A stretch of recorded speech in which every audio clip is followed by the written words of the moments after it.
Hello again, everyone. Welcome to another episode of Game Pass Grab Bag, your weekly podcast reviewing games the Game Pass collection. But this week we are doing a Sidequest episode, talking some news here in the month of July. No, we're not in July. No, we're in August. Here in the month of August. Man, time is flying by. But with me this week, I'm your hardcore gamer host, Andrew. With me, of course, our moderate gamer, Keith. Hello.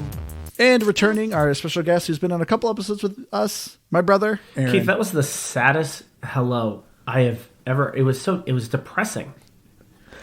Hello. That's much better. There it was you go. just very sad hearing hello. Like you were Hi, confused. guys. Thank you so much, Aaron. I feel like Keith has been putting less and less effort just saying hello at the beginning. It's like I try to sound semi-excited to be here, Keith. Come on. It's not too long. It'll just be a grunt. And that'll be the best you're going to get out of him. Yeah. Not like that, Keith. That was a little sensual. Just giving the people what they want. But this week, we thought we'd kind of discuss some news because there's actually been some pretty decent news that's been going on. Case in point, so this week we're going to talk a little bit of the Microsoft FTC trial, but not too much because there's plenty of other outlets that have been covering this thing to death.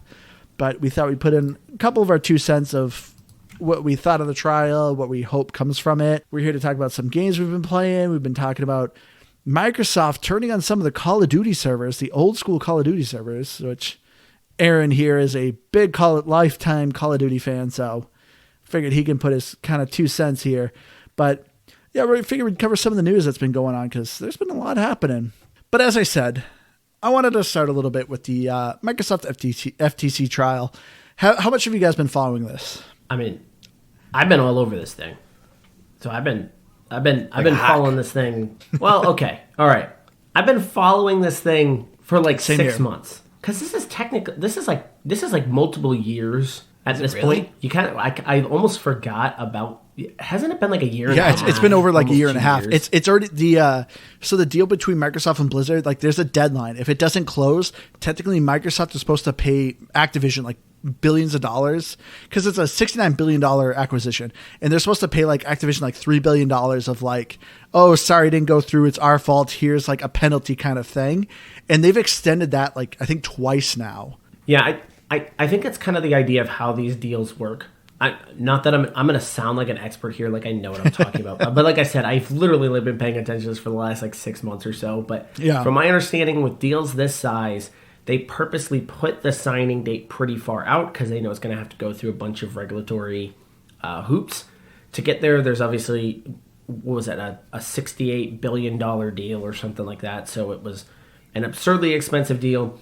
The only time I got super interested and started following this thing, because it seemed like the end battle, the final boss in all of this was going to be Microsoft versus the FTC. And little did we know, the mini-boss ended up being the issue, and that was the CMA. Yeah. In the United Kingdom actually ended up denying it before it even got to the FTC. Which is so funny to me. Like, to go on a little side tangent, literally every organization in the world has approved this deal, and the CMA is like, no, this is bad. And it's like, how could you be the one area that says this is bad and everyone is like, yeah, this is perfectly fine, I see no issue with this? Like, at what point do you go, maybe we're wrong here? Well, and their whole argument never really made sense too, because it was about cloud gaming, which obviously I think anyone who's a Game Pass subscriber, you've probably dabbled in some cloud, and if you have, it's pretty easy to say that. No. Sorry to stop you real quick, but this is the thing that came to fruition during the thing. Microsoft announced only 2% of subscribers use the cloud. Oh, by golly. Which blows my mind. The listeners here, if you are not using the cloud service, it is great. Like the fact that you can do a quick maybe that's why it's boot so up great, of a game on Game Pass. Yeah, 50% of the subscribers like, are using it, then all of a sudden it's like, yeah, maybe it's not so great. Maybe we find out they don't do a good job. But like, it's such a fantastic feature of like, am I into this game? Just boot it up on cloud, try it for 5 minutes, and see if you like it. So like, that's kind of my question too. When they say that only 2% of users are using cloud, are they saying cloud from some sort of a mobile device or like the Samsung connected TVs that have the Game Pass app, which I feel like was one of those quietly released things, and probably one of the coolest features that has ever been added to a TV is essentially a built-in console and it comes with like a $15 a month subscription, or whatever, because we'll talk about that too, I guess. But it's one of those things that's, I can see where maybe it's only 2% of people are using it for that purpose, but are 2% really only using it for cloud on their console? Because you could almost accidentally boot up a game on cloud if you don't pay attention, because it like gives you that as your first app, and you're just like, cool, this game's playing. I don't know what's happening. I'll just do this. So again, I just want to be clear. I am not an expert here, but there's actually two things that make this even more maddening. One, before this ends up happening with the CMA, Microsoft enters a bunch of deals with other cloud gaming services to assure NVIDIA. that Activision games would be available in those cloud services. So if you're talking about a monopoly here, that was already an issue. Two, part of the numbers that the CMA was counting as quote-unquote cloud was Xbox Live users. So if you were somebody using Xbox Live, they counted you as using the cloud service. Was it because your data is stored in the cloud, so they're just like calling it a cloud service essentially? I guess. They got called out for this as like, hey, everybody else asked us for clarification on this, and we were able to show them the difference between cloud gaming and using an Xbox Live service, where the CMA basically just said, no, those are all the same thing to us. So those two things were already kind of maddening as to why they denied it, because not only did they have other deals, they were counting something that no one else was considered as cloud gaming. Yeah, because it still says that. If you boot up a game on one console and then on another, it comes up and it says syncing data with the cloud. So that's a really, really stupid kind of technicality. It's a bad definition. Exactly. Yes. But I guess that's what they want to go on. This is something that Microsoft, I feel like, is not praised enough for. I did not realize how much I absolutely love their cloud saving. So I just recently came in possession of a PlayStation 4, and like when I'm playing a game and I'm done with it and I'm trying to delete it, it's like, hey, do you want to leave your save files? And I forgot about this, that like during like the kind of the 360 era, when you had a game, if you deleted it, like you could delete your game or kind of use a couple megabytes to save your game file in case you re-download the game. And like that's kind of what the PlayStation 4 is still doing. But like I've just gotten so accustomed to Xbox where it's like if you save a game, it's just in the cloud. Like your save is just in the cloud. So if you years down the road, like I've actually picked up some old Xbox One games that I forgot I had, and it's like, hey, here's your save file. I did not think about that, but like it's a free service that Microsoft's been offering. PlayStation does it, but you have to pay for it with the PlayStation Plus subscription where it allows cloud saving. And it's weird. It's something I've just gotten so spoiled with. I love the cloud saving. It's something that's been so helpful. But is it kind of part of just being part of Xbox Gold? And that's why too, which is kind of like I think PlayStation so, yeah. Plus. And I think that's why FTC kind of encompassed it of like, oh yeah, people are using the cloud because of the cloud saving. Well, I'm just saying because it was something that was associated with the Gold. Like if you have to pay for it to get the PS Plus, I mean that's kind of the same thing as paying for Gold to get it, and you just instinctively no, because you had to right? pay for like the high tier PlayStation Plus. Oh, okay. I think it was like the second of the best of the PlayStation Plus tier that like allowed the cloud saving. Fair enough. Well, either way, PlayStation sucks or something. Although it doesn't really. Play what you play, but I'm going to say that because it's an Xbox podcast. Which, yeah, this whole trial has brought so much stuff into the light. But I kind of want to ask you guys. So I know one of the big things, this whole trial ended up happening because of PlayStation and Jim Ryan being like, oh, exclusivities, blah, blah, blah. Which Phil Spencer has basically said of, you know, Sony, you created this field, we're just playing in it.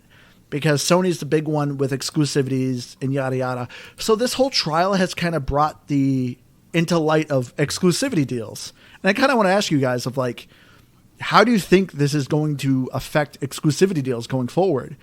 Like, do you guys like exclusivity deals? Do you think this is going to make it so everything's going to be everything's on every platform now? Like, how do you think this is going to kind of turn out? Well, I mean, I think you have a couple factors, right? I mean, Nintendo always lags behind on technology. Like, and they admit it. Yeah, they know which it. Nintendo's always Yeah, exclusive, and no one's ever complained about it. Well, I mean, there's that actually. That's a really good point, and not what I was thinking. But just in terms of their technology, Xbox is going to be one of the reasons that actually Nintendo actually gets Call of Duty for the first time, right? Like, because they're pushing for it. But so there's going to be a hard level of exclusivity that they're kind of excluded in a lot of things. But at the same time, I think I kind of like it. It's never been a thing that's driven me to buy a console or even be overly upset. For example, probably the best example I can think of is I think the Spider-Man games look really cool on PlayStation. But personally, I don't think I would go out of my way to get one of those PlayStations to just play that game. So am I bummed that I can't play it on Xbox? Sure. Do I really care, though? No, because there's plenty of other games that I do play. Since I got a PlayStation 4, I gotta say the Spider-Man game is pretty fun. It does look cool. But I agree with you, Keith. Was it fun enough that I'm like, oh, I wish I bought a PlayStation right away for this? No. It's definitely a game where on paper, if you like what you're seeing, I can guarantee you that's how the gameplay plays, and it is a lot of fun. Exclusivity to me, it's a double-edged sword. So in one sense, should things be exclusive to a console? No. Can you think of any other media outside of streaming services? It's not like certain movies I can only see in certain locations. It's not like I can. Is that true? No, I'm pretty. Because you guys have talked about where you're like, our AMC theater doesn't have it. That would be for a different reason. Those aren't necessarily exclusivity deals. Those are usually distribution deals, in they don't want to pay to distribute this to multiple theaters if it's just going to cost them more than what they're going to get back in return. It's a different kind of setup than what these are. Now, I will say this though, because it's a double-edged sword. We talked about that. Well, you briefly touched on the FTC case. We haven't really talked about actually what happened with that. But in the FTC case, there was a big old boo-boo.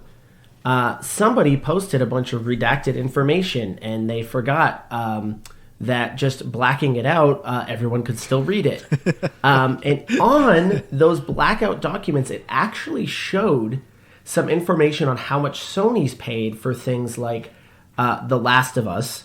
Was one of the ones that came up there, and I think some of the Uncharted games showed up on there as well.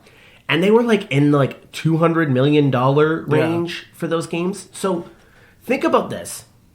Would that game, if Naughty Dog was still an independent studio and was not owned by Sony, would they have actually spent $200 million to make that game? Could they actually even afforded to pull that off? Or would Sony, kind of banking on them being a console seller, be willing to actually invest that type of money to create that type of game?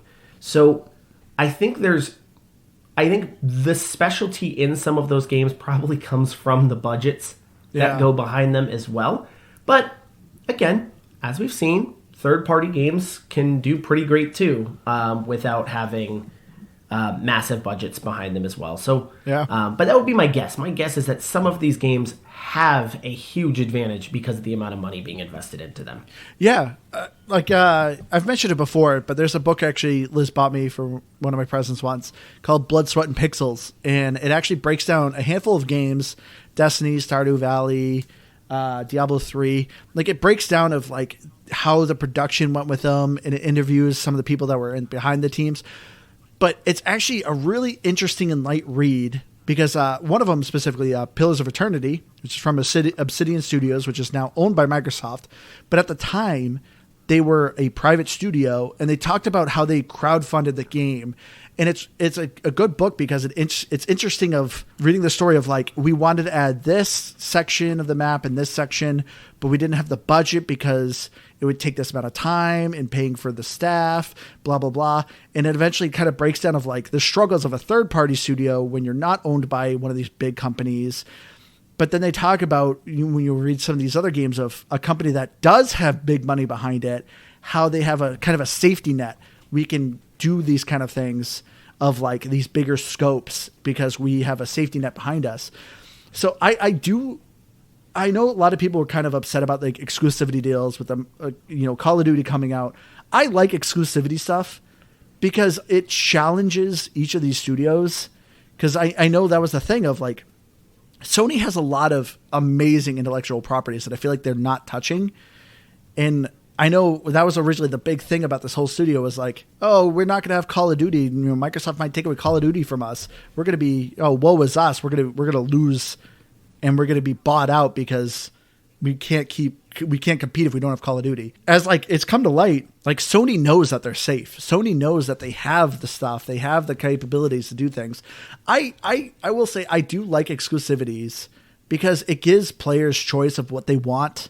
Like, Sony does have a lot of Japanese, studios behind them. If you want a good third person action RPG, yeah, PlayStation's going to be kind of more of your jam. If you're looking for, I think, more multiplayer, more, Western RPGs, like Xbox is going to be your jam. I do like that there's exclusivity deals. But with this FTC trial, it is gross to kind of see, like, how the sausage is made. I don't know a better term to say, but to see, like, these dirty deals going on, it's kind of weird. Well, speaking of dirty deals, this is just, well, is it still Twitter now? I don't know. Is it just X?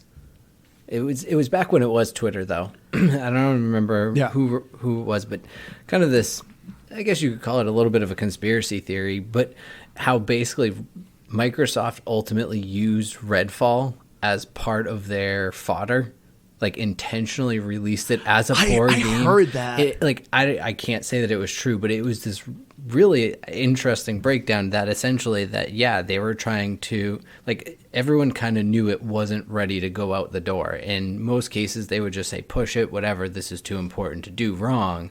But they knew that by releasing this, they could go, oh man, see, we boned it again. We need another good exclusive. This is why we need a Call of Duty. We can't do it with what we have. So it was, I don't know if it's true, obviously, and it probably isn't, but I can't tell you that there's something about it that doesn't seem right. For how that game came out, I'm not a big conspiracy theorist fan, but like as far as like how Redfall came out, it kind of makes me go, that kind of makes sense. Well, and I think the biggest reason that, assuming it was true, is that there was a lot of talk from the developers who were working on the game that probably about 3 months prior, until I think the CMA deal fell through, is when they said, hey, like they basically thought they were just not going to complete the game. Like it was actually just going to get shelved at that point. It was in such disarray.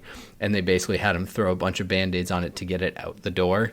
And there's some people who think that might be part of the reason they were doing that. Yeah, and it makes sense actually when you think about some posturing here. If you've got to make yourself almost look a little meek and timid, and they did through the whole thing. Sure that your right, numbers... like they were always like, "Oh, look at us! No, we're so bad. We can't sell anything." Yeah, and statistically speaking, they're in third place. Yeah, I mean, and they're probably honestly third by quite a bit. Always going to be in third place. Yeah, I don't see how that changes. And I mean, obviously, Phil Spencer's commented on that too. He basically said we're not going to be able to out console this thing. It's just not how this is going to work moving forward. I think they were smart to create a Game Pass system basically before anybody else did, and at this point have completely mastered it. Yeah. The other kind of shady thing, I don't know if this was ever confirmed or not. But there was that rumor going around that not only was Sony paying for exclusivity deals, they were paying to keep things off of Xbox. Which is a wild thing. I don't know if that was ever actually confirmed, but there were some rumors that there were some games that were on the table to be put onto Game Pass, and basically Sony stepped in and just paid them to not put it on The there. biggest rumor was Cult of the Lamb, which, Keith, you actually bought. I did. It's a fun game. To me, this seems so dumb. Like it doesn't. On it's paper, an it makes indie darling. no sense. It is, but it is. Oh, don't get me wrong. Anyone I've heard talk about Cult of the Lamb loves subscriptions? That game. Mm-hmm. But it seems weird to be like, hey, I'm going to pay you millions of dollars. Don't put your game on Game Pass. Millions. And like, we don't know if it was millions. I guess, but it's that's what it's suggested, that it's possibly millions, that they said you cannot go to Game Pass, and they signed that deal.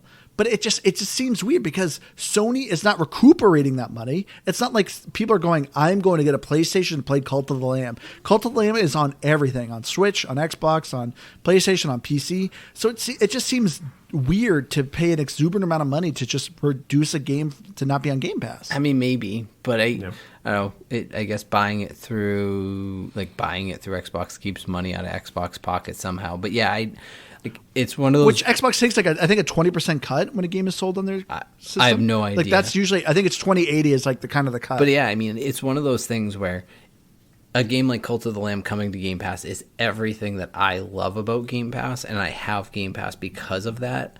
But if I, at this point, didn't have Game Pass, and I've never had Game Pass, Cult of the Lamb isn't coming to Game Pass, and I go, well, that's the moment I need it now. Like, that's not turning the page for me. But for all of the years that I've had it, it's 100% the reason that I have Game Pass. Well, and because I did the subscription service for my console through Xbox too, so I kind of have to pay for it. But on the flip side, I can also kind of understand because Cult of the Lamb is from Devolver Publishers. And Devolver has been very open about saying that they love Game Pass. They've seen a great increase in a lot of the games that they've published that have gone on Game Pass. They've seen an increase on sales. So I can kind of see the other flip side of like Cult of the Lamb seems kind of the game that is like ripe and perfect for Game Pass, but it's just not on there. So I can kind of understand the conspiracy theory of saying like, yeah, maybe PlayStation didn't keep it from there, but I don't know. But like, because of this whole trial and stuff like that, like the thing that I think is weird, like, so Keith, as you were saying with the conspiracy theory of like Redfall, like they purposely send it out to be bad, to make them look bad. I also kind of want to ask you guys, do you think it's also possible, do you think there are other reasons to kind of back up that conspiracy theory of Redfall being bad to make them look bad is like how Microsoft handles their media, specifically like the Halo TV show. I'm sorry, I feel like I talk about this every single time we do a Sidequest episode. I hated the Halo TV show so much. It is so stinking bad. And then so Twisted Metal just came out on Peacock. I've only seen just the first episode, but already I'm like, this is fun. This is a fun use of the property. Like, it didn't have much of a story, Twisted Metal. Like, it's not like, oh, this is a heavy lore kind of game. Like, there's great things to feed off of here. But, like, Twisted Metal already is a lot of fun. Sony just did The Last of Us. The Last of Us was great. Everyone loved The Last of Us. Super Mario Brothers just came out. And it just came out streaming on Peacock, which, Aaron, I know you're a huge advocate of Peacock. Huge. I don't know if you guys have seen that movie. Super Mario movie is a ton of fun. How is it that every studio is like, when they are doing a movie or a TV show of their property, they do a fantastic job. Well, I guess except maybe the Uncharted movie. That's kind of maybe the one flop from Sony. And then here Microsoft comes. They've done multiple Halo stuff and they're awful. The only thing that was good was the Pillar of Autumn one, what was it called? I can't remember. But it was a prequel kind of to the Pillar of Autumn. Well, but it didn't have like Dawn in the name. Yes, I think it was but it did have Dawn in the name. Yeah, but that was actually good. Microsoft cannot do a decent one. I'm almost curious if they created the Halo TV show to be so awful to make them look better. So I don't think so. That doesn't make sense. Then I need to jump back real quick. You just keep calling this a side quest. This is a boy talk episode. That's what these are now. No. Aaron's the guest. Aaron gets to name this episode. This is called Gentleman Talk. Oh, okay. We are at a fancy bar. It's classy. I'm sitting at it like the booth like a toddler. How about gentleman time? That might be too far. A gentleman's agreement. But I think the biggest issue, and maybe The Last of Us is kind of the exception, because I've never played the game, but from what I understand, it's super follows the game, the gameplay, or the movie does, the show does. It's pretty close, yeah. Super Mario Brothers, you said it doesn't really follow any specific story. It just has fun with it. That movie is really, it's fun for everyone because kids are going to enjoy it, but it's nostalgia top to bottom. I mean, they're throwing Mario Kart at you, Super Smash Brothers, every Mario IP you could think of is just kind of thrown in there in little bits and bytes, and it's just fun. I haven't watched Twisted Metal yet, but like, as you said, it's nothing super lore heavy to begin with. So just have fun with the world that it is and build your own lore around it. Halo, now the easy thing to do, if someone gave me, I don't know, say $100 million, if that's what it costs to make a Halo movie or TV show, I'm going to go, okay, what's the story from Halo 1?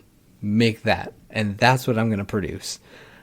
Yeah, to do really anything less seems kind of weird to me, or anything more seems like, I don't know, a little bit too lofty. I'm just going to take the easy way and be like, the whole Halo series is basically a movie with a video game. Just do that. That would be my thing. And say Microsoft Studios like, hey, let's make Master Chief remove his helmet. Better yet, let's make him show his butt a lot. Well, hold on. Here's Master Chief. I need to back up real quick. Do Halo 1 show Master Chief's butt cheeks a lot, though? I kind of want to push back on this entire premise, though. Okay, as your resident movie and TV guy, yep. I think you're getting a little high on this thing right now, Andrew. The bar for video game properties is like low. Like, at your ankles low. So much so... It's gotten better. It's knee-high, I would say now. Andrew, you named, 3 things, and suddenly Microsoft sucks. Well, soon we're coming with a Borderlands movie. Don't get me wrong. Microsoft has not done a good job to this point, and I think there is one key factor in making these things. But let's just be real here. We've done Tomb Raider. Yeah. None of those have been good. We've done Resident Evil. I would argue one's maybe maybe None of those decent. have been good. No. Resident Evil is campy. It's not great, but there, even for someone like me, I find them to be kind of campy fun. Hold up. Would you look at a Resident Evil game and say Resident Evil games are campy? I wouldn't. Okay, good point. That's a good point. So the movie doesn't even follow the same themes of the game. The Mario movie is as basic of a movie that could possibly be made. Yeah. It was literally, as Keith just said, let's just throw some nostalgia at you. Let's just, all Mario things. We'll just shoot it at you for an hour and a half and call it a movie. And that's all it is. One singular factor in making these things successful, and that is somebody who respects the source material. Yes. That is it. If somebody comes in and respects the source material, it's fine. If you go back and look at the showrunners for Halo, and they said they specifically didn't want to do anything with the games. They specifically had objects to do outside of Halo. It was like, and that is exactly how you fail. You failed before you even started because you did not respect the material. The people that want to go see it, the people that want to go see the Mario movie, want to just see Mario thrown at them for an hour and a half. The Halo people just want to see Halo stuff thrown at them for an hour and a half. That's it. It's not that difficult. And that's the problem. But again, don't sit here and act like, oh, everybody's killing it right now. They're really not. It's not that great out here. And you've even complained about The Last of Us. There's barely any zombies in it. Barely any, because they couldn't afford it. And the game has it as a way more ever-present threat as this one barely did in the show. Don't get me wrong. It's good. I enjoyed it a lot. And I'm even mildly looking forward to a second season. But it understood what the source material it was. It cared about it. And it went in and delivered on that front. But that's all that matters here. But seriously, chill out on the everybody's killing it here except Microsoft. Nobody's really killing it. They're just doing better than what we've seen in like the last 25 Avatar years. I would disagree about killing it, though. And still nobody has seen that movie. That's true. Has anybody here seen Avatar 2 yet? No. No, I haven't either. I probably won't. So to circle around with this whole FTC and Microsoft fighting, do you think Microsoft is now going to maybe possibly put more of an effort? Because I feel like Microsoft has not been caring too much about the properties that they own. Because I know that was a big argument that people were complaining about of Microsoft's going to own Call of Duty, but they're not going to do anything with that. They're not going to care about this property, and it's just going to churn out. Now, if you wanted to make an argument that you believe Microsoft has been slacking in the last year and a half, 2 years, whenever they announced this Activision deal, I could see you making that argument as a whole. As a whole, if you look at the last year and a half, 2 years, again, however long this deal has been working its way through, it feels like an eternity. there is absolutely an argument to be made that things have been falling through the cracks. Yeah. Games have been getting delayed like crazy. Launches of games, because even if you want to look at Redfall, yeah, okay, Redfall is a bad launch, but look at Halo. Halo was an awful launch, and it had every reason to be a good launch. It was supposed to launch with the stinking console. Yeah. It was a year delay, and it still was rough.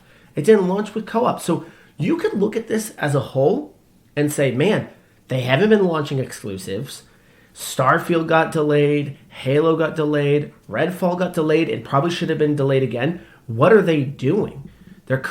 We have not seen Perfect Dark. There's been that talk about Perfect Dark just being in an absolute abysmal state right now. Yeah.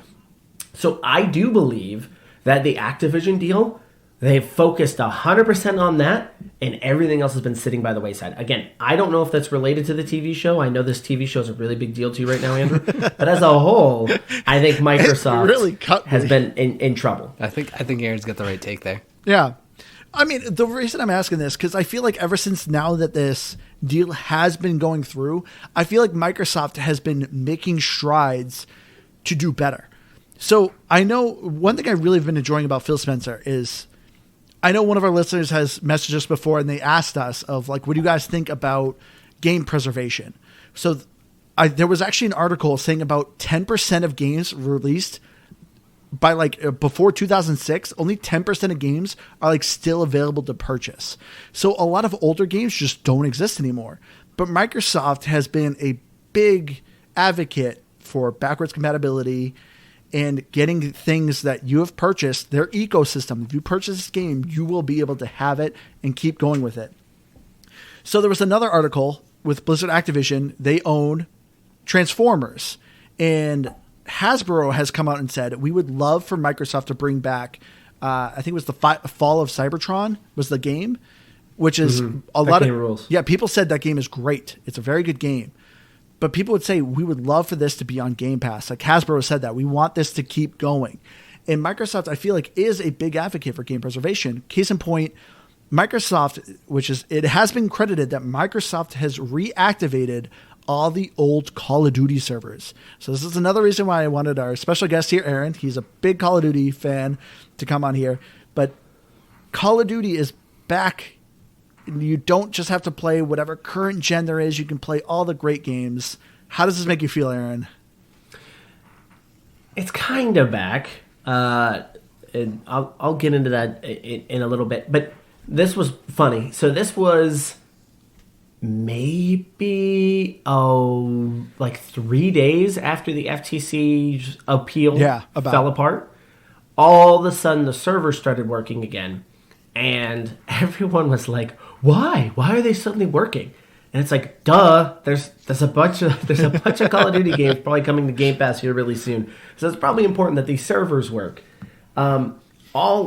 All at once, these servers started working. So for anybody that hasn't been following and hasn't been paying attention to Call of Duty, this is the curse of Call of Duty. Yep. They release a game, they care for that game, and then once the year mark runs out and the next Call of Duty comes out, they don't touch it anymore. Yeah. It sits in the pile. They leave it to the hackers.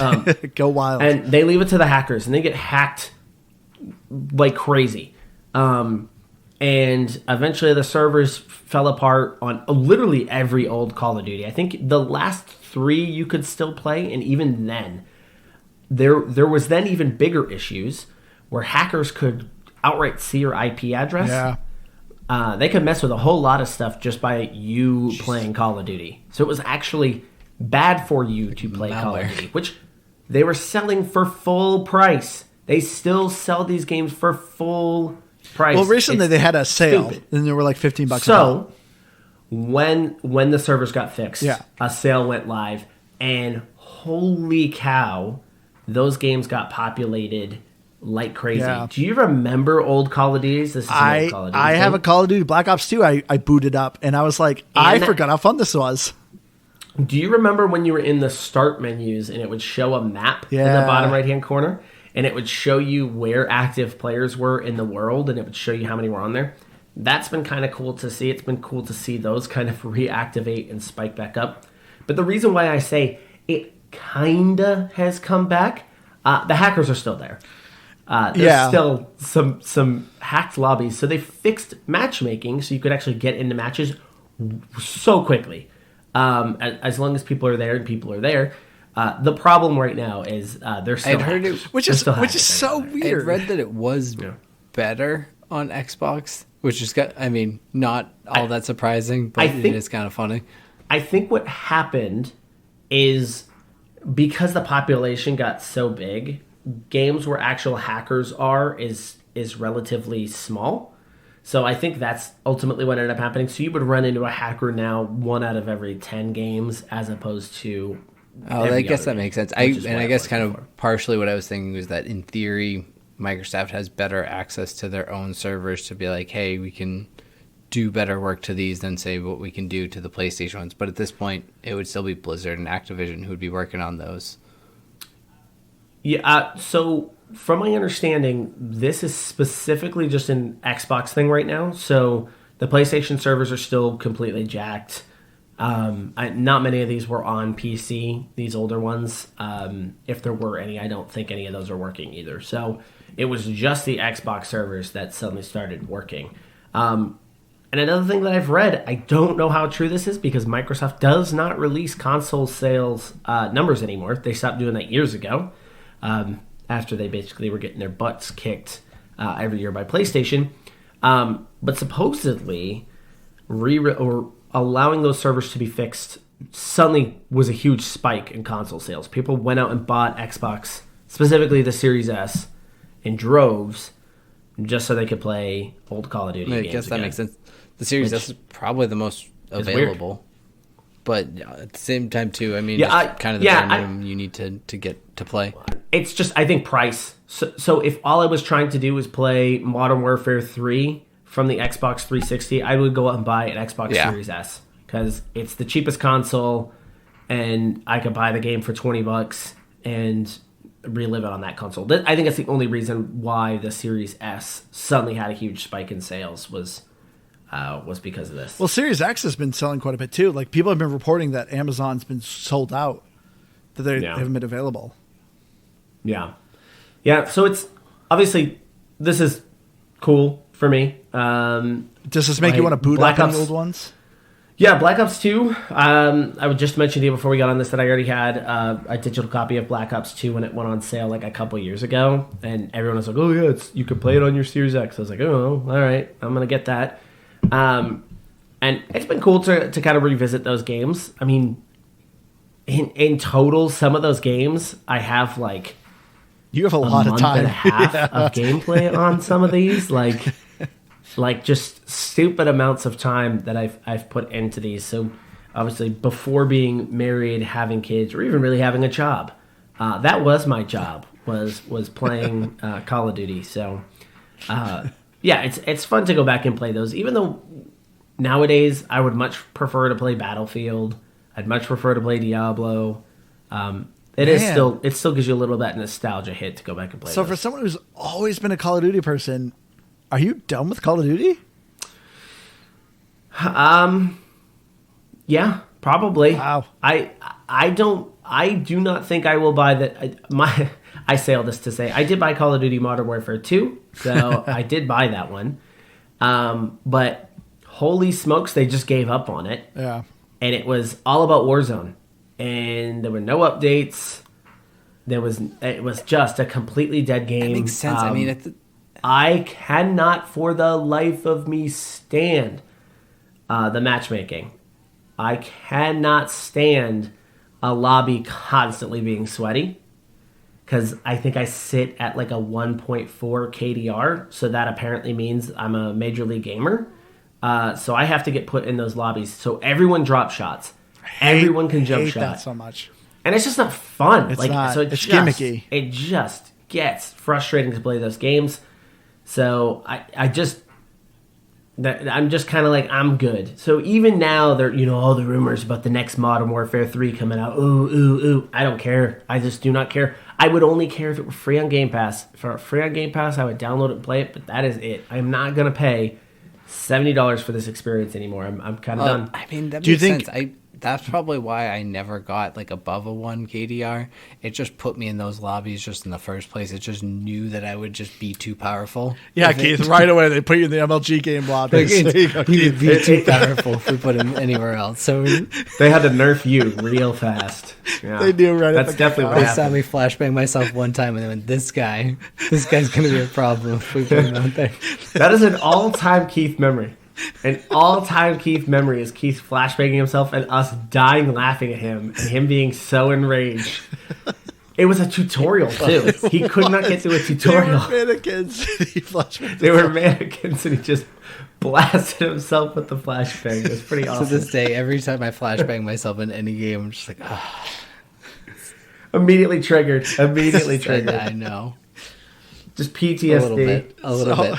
Well, so I guess my question, Andrew, I mean, obviously you do a lot of cloud gaming at work. Is Candy Crush going to be the first cloud game that you boot up?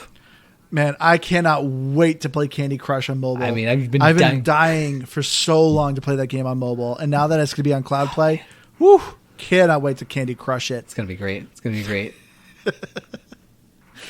No, I mean, that is like, that was the other thing I've heard a lot of people say of like, that was the big reason why the FTC was fighting because of mobile, but none of their arguments were ever because of mobile. Yeah. Although I will say if I can get some Xbox gamer score for Candy Crush, I will absolutely fire that jank up on mobile. Me too. Some mobile.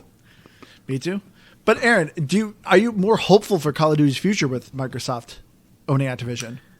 Or are they going to Halo it? Halo, the TV show. I don't make a terrible TV show out of it.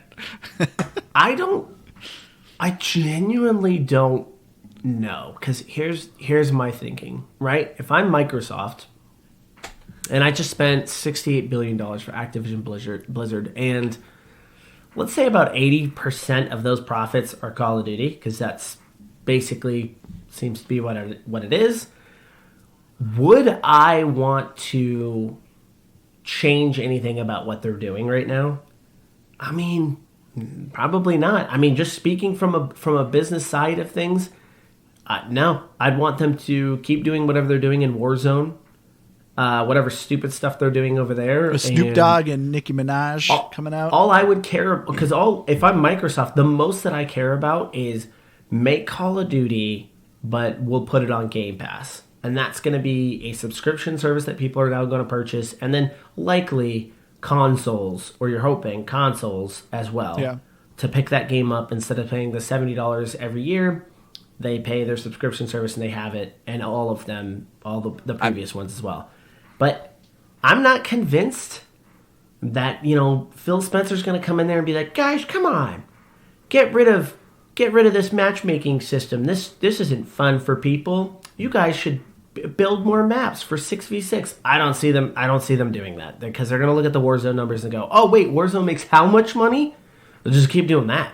So no, I'm not hopeful that Call of Duty can be fixed at this point. I think that they found a system that makes them a lot of money but makes a crappy game, and that's what they're doing. Honestly, jokes aside though, like I would be curious how much King brings in with their mobile games, because mobile games can be cash. It brings cows, a lot, and so it's low development. That's been Microsoft's argument this whole time. Their whole time has been, we want mobile. We want mobile. We have nothing in the mobile market. King gets them in there. So it's a brilliant play, and like, I don't know, it seems profitable, and it gets them into mobile.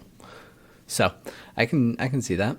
So you guys make a lot of good points. I do like where you're saying, Aaron, of like, I don't think Call of Duty could change too much. But surprisingly, what Microsoft did actually change quite a bit is their subscription services, which I don't know if you guys have seen this. I do find this very odd. This is something that has really kind of flown under the radar, because I got a personal message on Xbox Live saying like, hey, things are changing. But Microsoft is completely changing their Games for Gold, their Xbox Game Pass subscription service, and they're coming out with this weird tier system, which is very reminiscent of like how Sony is doing their PlayStation Plus service, which is weird that they're adapting kind of Sony's style, because when Sony came out with it, a lot of people were like, this is weird. I don't know. This is kind of confusing. And I guess Microsoft said, hey, let's do that too. But Microsoft is essentially creating like a 4-tier system. So they're getting rid of the Xbox Gold, which isn't surprising because Gold has been dying. Everyone's known it. Honestly, a lot of people suspected Gold to go away probably about a year ago, because I remember when they announced that big major games like Fortnite, I think PUBG, and like I can't remember the other one. There was a couple big online multiplayer games. They said you do not need an online subscription for. You can just play for free.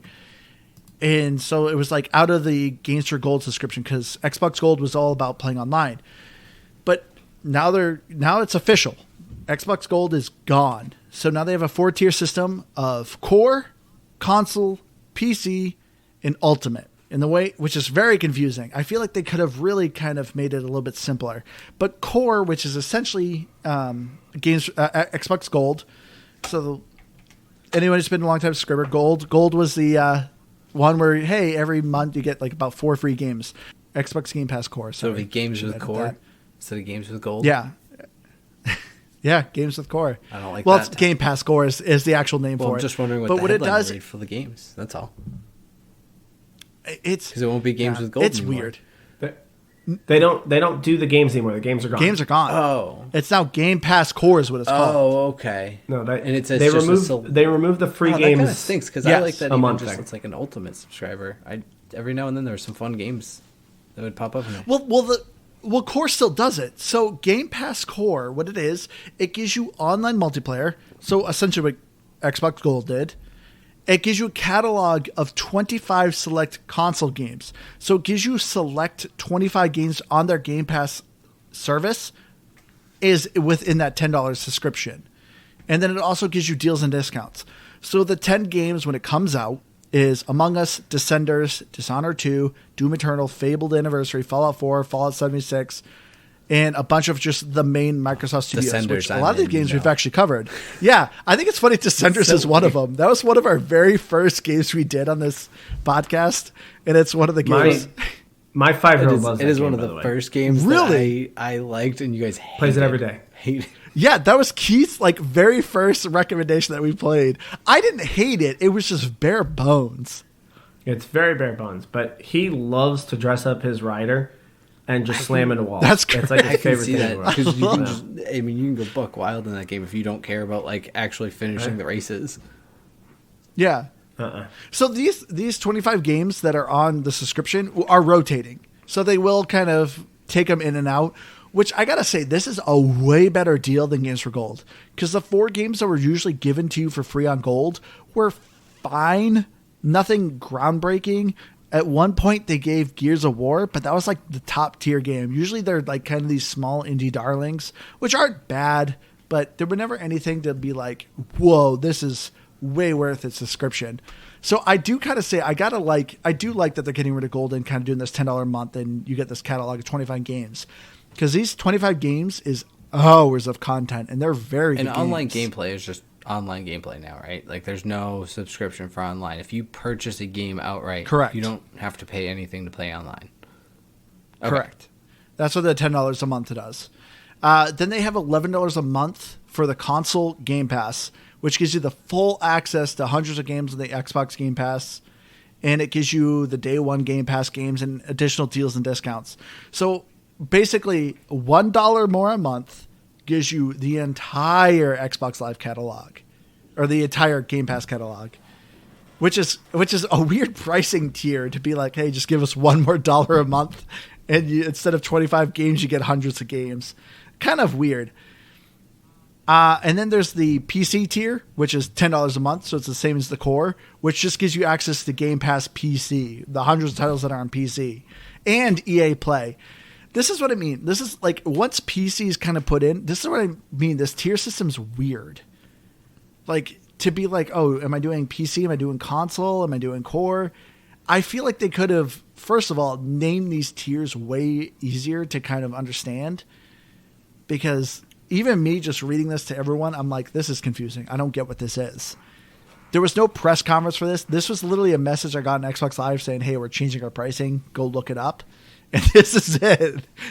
But the one for us, I feel like that's most pertinent for us, is the Ultimate, which is $17 a month. You get access to the Game Pass catalog for PC, console, day one games for any Microsoft exclusive games, deals and discounts, online multiplayer, and EA Play. So I already know, like, this whole changing of the system doesn't matter too much for me because I've always been an Ultimate subscriber and I probably always will be since we do this podcast. But what do you guys think of this tier system? Because to me, like I said, I think this is weird.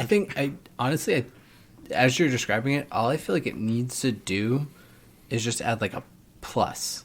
Like the core and console is fine, or like core, premium plus PC, and then ultimate. And that's all. Which Sony does. Yeah, I mean, it's really just that simple adding of like, all right, if you need it for PC, this is what you need. I mean, and so it's adding that. Now the EA Play thing is kind of weird because I don't know, maybe Blizzard Activision won't fall under that because they'll be owned by them. But yeah, that part's kind of weird, but I don't think it's too bad overall.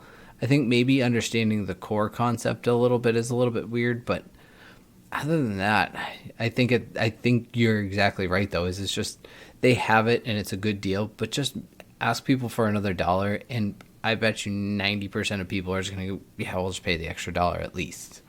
Yeah.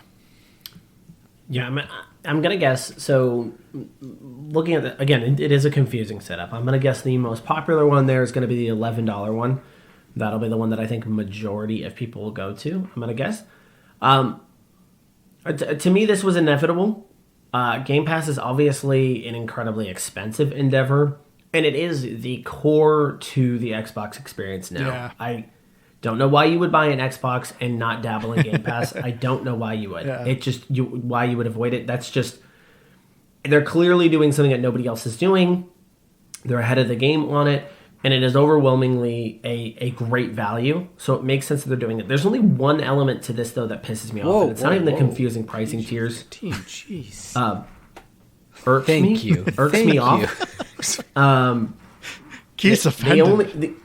The only thing that gets me in this whole thing, and you kind of touched on it in the very beginning, it should have been play online for free. Yeah. If you got a game, play it online for free. There had been rumors that this is where they were going for a long time. And then that was kind of going to be kind of one of their pieces of competition here. PC games do not require subscription services. Yeah. Consoles do. So to me, Game Pass is a thing that makes you different. Game Pass is ultimately where you're going to make your money in the long run if you're Microsoft. So here's how you do it. Yeah, we're going to raise the prices. Prices are going to go up on this thing because everyone's going to pay for it anyway. But moving forward, all games can be played online for free. So if you own it, you don't have to have an Xbox Live subscription. Well, Xbox Live is dead. Yeah. But you don't need to have an online subscription to play this. You can just go play it. That is the only piece of this deal that I think is dumb, is that they're still continuing that process. Because to get that $10 subscription, you get the Game Pass stuff, but you also need it for your online play. That's what I was asking earlier, because I was going to say, like, I thought you could just play online for free, and then that's where, yeah, I don't care if I have that rotating list month. And I mean, I guess it is kind of cool that, I don't know, well, does PlayStation require a payment for online? Yes, they do. So I mean, if you're playing, it's still a stupid console. So yeah, I mean, if you're playing on consoles, you're kind of limited by paying for some sort of online service anyways. It's a nice bonus, I guess, that you get the Game Pass games. But I 100% agree with Aaron. At this point, if you really want to incentivize it, go the route of letting someone, buy Madden, which don't, because it's a garbage IP and they need to figure out a new football game. They need competition. Exactly. But if you go out and you actually pay for Madden, then you should just be able to play it online for free if you can find a game, because, I don't know, the servers are garbage in that game. Well, if we found out what Keith's salty about, I'm salty about the Halo TV show. Because I just want a good football game so badly. Like, don't we all? And not even for nostalgia. My goodness, the days of NFL 2K8. Oh man, that game was so much fun. Or like, and back in the day, I loved bringing ESPN back the football. NCAA games, and I'm hopeful that maybe it's enough of a different group within EA that they'll bring back something good. But I just want a good football game. That's all. It's my. So hopefully by the end of the episode, we find out what Aaron's salty about. I'm not really. I mean, I guess I was salty about Avatar Xbox making Live. so much money. Still costing money, but Avatar but making money. Do you think that James Cameron just bought like, I don't know, $500 million worth of tickets and nobody saw those, but they were just paid for? I have debated that because I genuinely the guy's got enough money to do it. Saw the movie, And he's got the ego to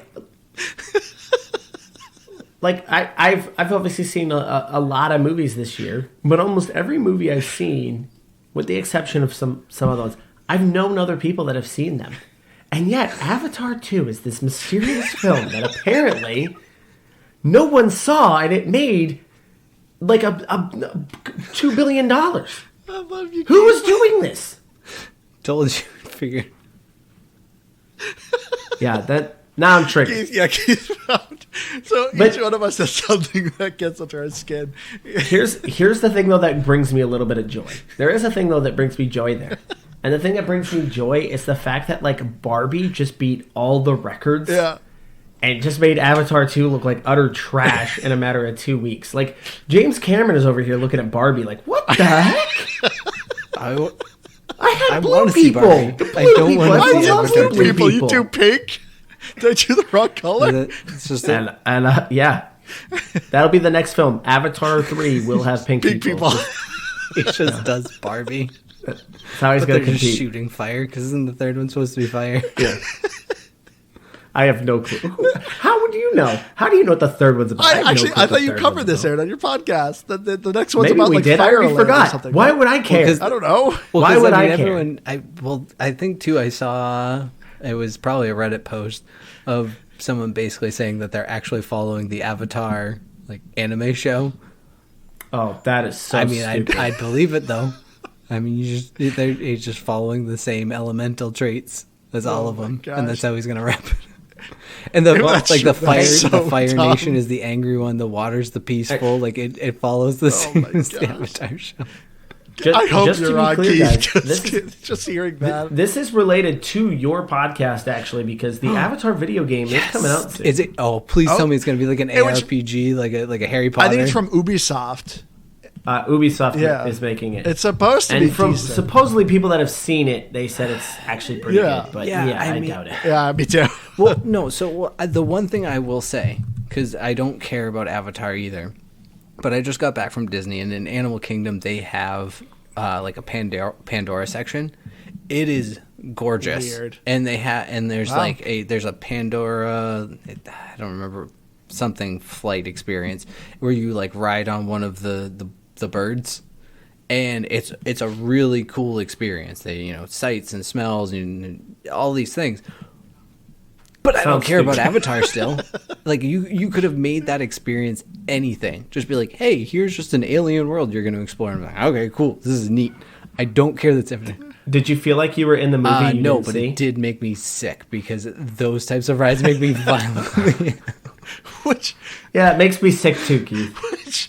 Yeah, you make a good point. So it's funny, Keith. You came way south, and me and Liz came way north in the same week, and we went to the smaller theme park, Canopy Lake Park, and I'm just riding kiddie coasters with our 3-year-old, and I'm like, God, this is making me sick. Like I loved coasters when I was younger, but now I'm like, God, this is just making me nuts. Sucks to get old, man. It really does. It sucks to get old. I don't do those rides now. We did the teacups, and I was just sitting there controlling the thing, just keeping us in still motion. No one move.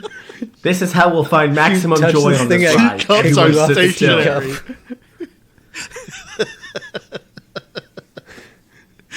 I feel you, Keith. We did the teacups with way too many people, and I was like, this is a miserable experience.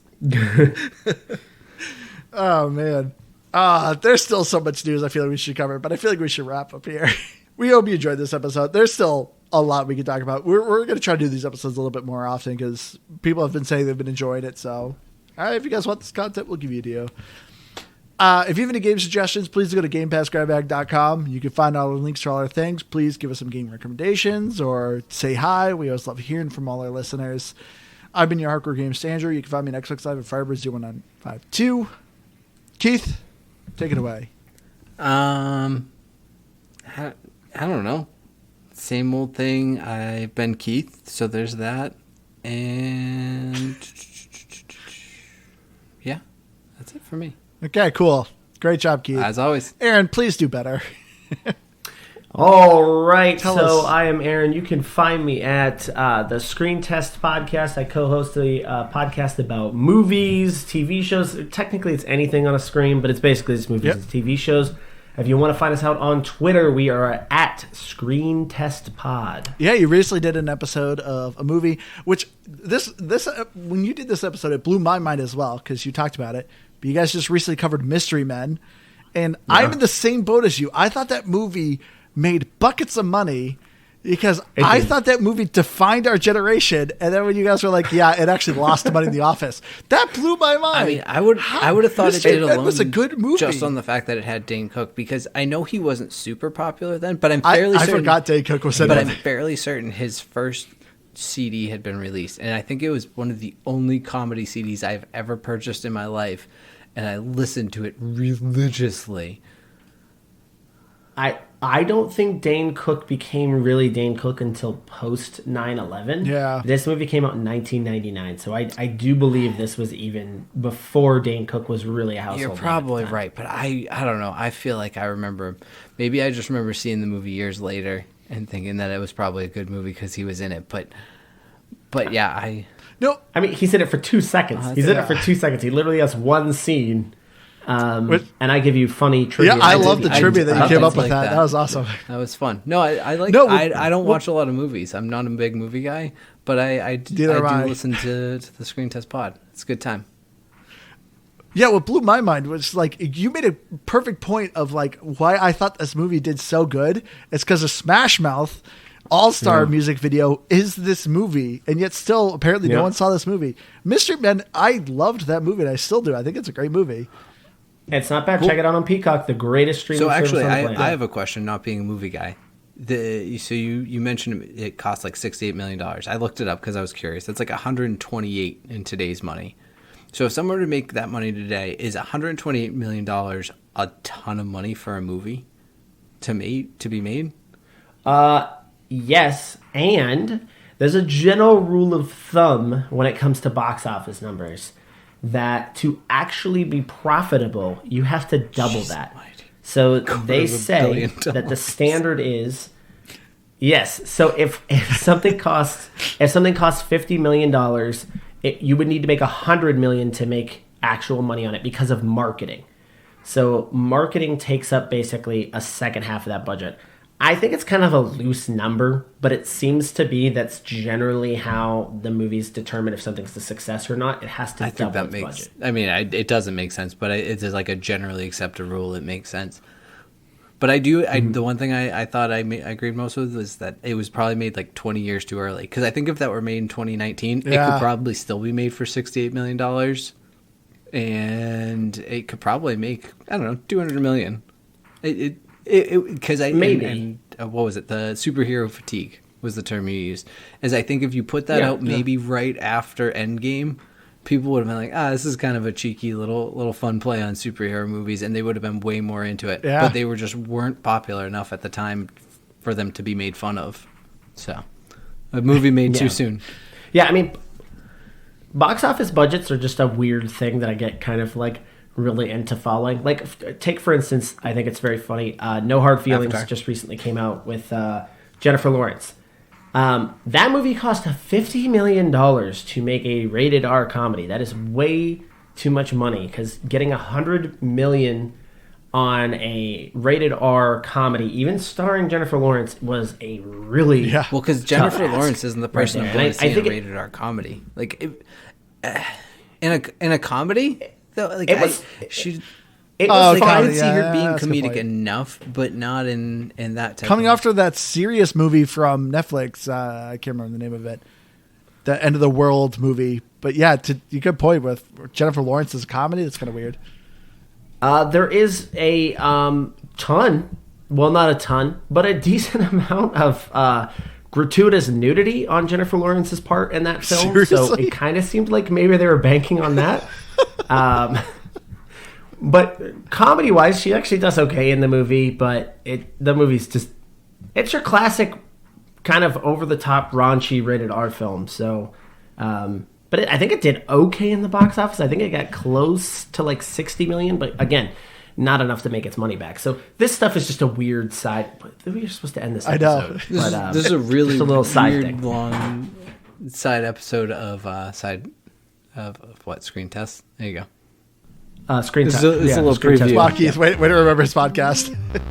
He's trying. I don't know. He's doing his best. I listen to it. That's enough. All right, everyone. Hopefully we didn't lose you as listeners.